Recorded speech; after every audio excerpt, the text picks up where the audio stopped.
हुस्न खूबी से मेरे दिल को खुदाया कर हसन, हसन अली शाह हसन अब्र सखा के वास्ते।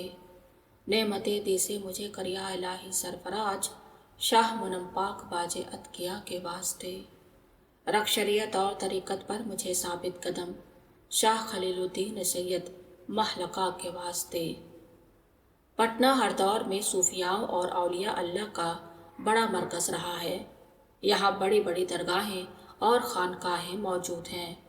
सिर्फ हिंदुस्तान ही नहीं बल्कि मुल्क के बाहर से भी लोग इन सूफियों की दरगाहों पर हाज़िरी देने आते हैं, अकीदत का सलाम पेश करते हैं और मोहब्बत के फूल चढ़ाकर खुशी खुशी वापस लौटते हैं। जिन बड़े सूफियों के नाम लिए जाते हैं उनमें मखदूम शहाबुद्दीन पीर जगजोत, मखदूम मिनहाजुद्दीन रास्ती, हज़रत पीर दमरिया, दीवान शाह अज़ा और मखदूम शाह यासिन दानापुरी के साथ साथ मखदूम मुनम पाक बाज रहमतुल्लाह अलैह का नाम बहुत एहतराम से लिया जाता है। आप रहमतुल्लाह अलैह का मकसद हयात इंसानियत से मोहब्बत फैलाना और नफ़रतों के बाज़ार में मोहब्बत का चिराग रोशन करना था, ताकि पूरी दुनिया मोहब्बत के रंग में रंग जाए। आप रहमतुल्लाह अलैह की पैदाइश बिहार के गांव पचना में 1671 ईस्वी में हुई। इब्तदाई तालीम के बाद वो घर से निकलकर बाड़ा पहुँचे, जहाँ उस वक़्त दीवान सैयद खलीलुद्दीन कादरी के इल्म का डंका बज रहा था। लोग दूर दूर से उनसे तालीम हासिल करने आते थे।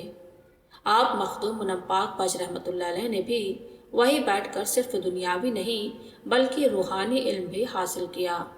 दीवान खलीलुद्दीन आपको बेहद अजीज़ रखते थे।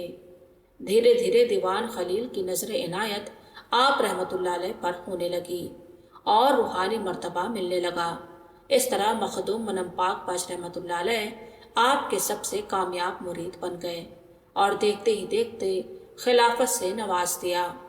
आप रहमतुल्लाह अलैह दीवान खलीलुद्दीन की हिदायत पर दिल्ली रवाना हुए और वहाँ इस्लाम की ऊंची तालीम हासिल की। दिल्ली ही में उन्हें ख्वाजा फरहाद की महफिल में बैठने का मौका मिला और वहीं रूहानी इश्क का आगाज़ हुआ। उन्होंने ख्वाजा फरहाद को अपना मुर्शिद बनाया और उनसे इल्म तसव्वुफ सीखा। ख्वाजा फरहाद ने उन्हें नक्शबंदिया अबुल उलाया सिलसिले की नेमत भी अता की और फिर अपने ख़ास शागिर्द मीर सैयद असदुल्लाह के पास तालीम के लिए बिठा दिया। मीर असदुल्लाह ने भी मखदूम पर ख़ास तवज्जो दी और आखिर में उन्हें अपना सबसे कामयाब शागिर्द करार दिया। मखदूम मुनम पाक बाज रहमतुल्लाह अलैह 50 साल तक दिल्ली की जामा मस्जिद के पीछे एक जगह बैठकर इस्लामी तालीम देते रहे।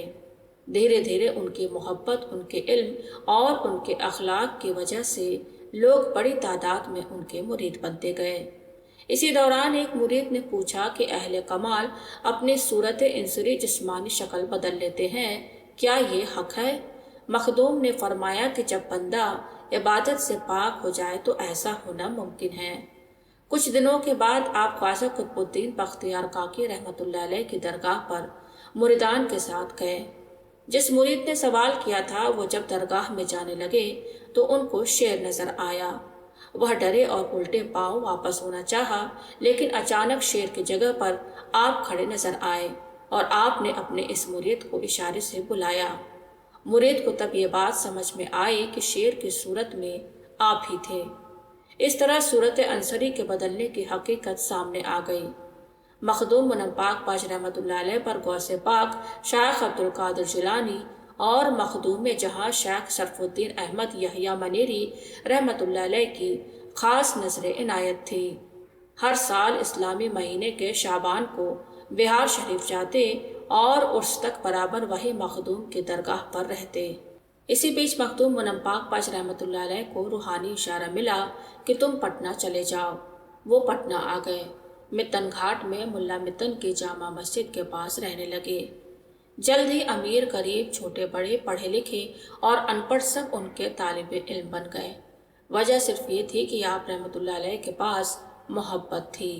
लोगों के दुख सुनने का वक्त था और उनके जख्मों पर मरहम लगाने का तरीका था। उन्होंने कभी दौलत पर यकीन नहीं रखा, बस इंसान से इंसान को जोड़ते रहे। آپ رحمۃ اللہ علیہ کے ہزاروں مرید ہندوستان ہی نہیں بلکہ پاکستان، بنگلہ دیش اور میانمار تک پھیلے ہیں۔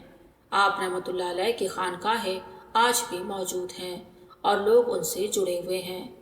مخدوم منم پاک باز رحمۃ اللہ علیہ کرامات پسند نہیں کرتے تھے، لیکن کبھی کبھار مریدوں کی تربیت کے لیے کچھ واقعات دکھا دیتے۔ جیسے ایک بار ایک مرید نے غوث پاک کی کرامات کا ذکر کیا تو رات تہجد کے وقت اس نے آپ رحمۃ اللہ علیہ کے ہاتھ پاؤں جدا جدا دیکھے۔ جب وہ شور مچانے لگا تو آپ رحمۃ اللہ علیہ نے اٹھ کر فرمایا کہ یہ صرف تمہاری تربیت کے لیے تھا، کسی کو نہ بتانا۔ ایک بار ایک نانک شاہی جوگی آیا اور کہنے لگا کہ میں کرشن جی کو دیکھنا چاہتا ہوں۔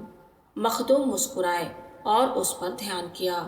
جوگی نے آنکھیں بند کی اور تھوڑی دیر بعد بے خود ہو کر جھومنے لگا۔ ہوش میں آتے ہی بولا کہ میں ورنداون میں کرشن جی کو گوپیوں کے ساتھ بانسری بجاتے دیکھا اور اس بانسری میں لا الہ الا اللہ محمد رسول اللہ کی آواز سنی۔ وہ جوگی اس وقت مخدوم کا مرید بن گیا۔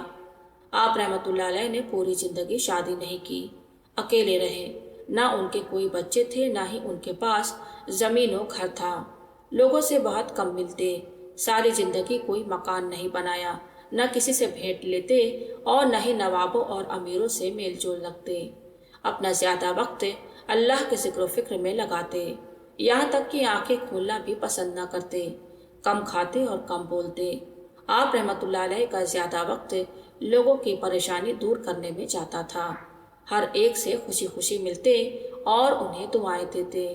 ان کے پاس بڑے بوڑھے جوان نوجوان اور بچے سب آتے اور اپنی اپنی من کی مراد پا کر خوشی خوشی واپس لوٹتے۔ آپ رحمۃ اللہ علیہ نے اپنی زندگی کے آخری ایام متن گھاٹ میں گزارے۔ 1771 عیسوی میں آپ پردہ فرما گئے۔